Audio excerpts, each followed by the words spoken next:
Hello সবাইকে, আমি অনামিকা। তোমরা সবাই কেমন আছো?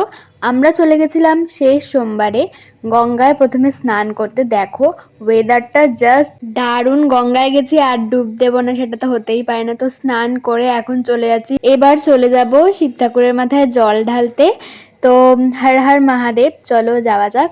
এটা হচ্ছে আমাদের শ্যামনগরের কালীবাড়ি। চলো এবার ভেতরে যাওয়া যাক। তো এই পাশে 6টা আর ওই পাশে 6টা শিব ঠাকুর আছে। তো প্রথমে আমি জল ঢেলে নিচ্ছি শিব ঠাকুরের মাথায়। একদম শেষের দু মাথার ঠাকুরটা সব থেকে বড়, অবশ্যই বড় ঠাকুরটা তোমাদেরকে দেখাবোই।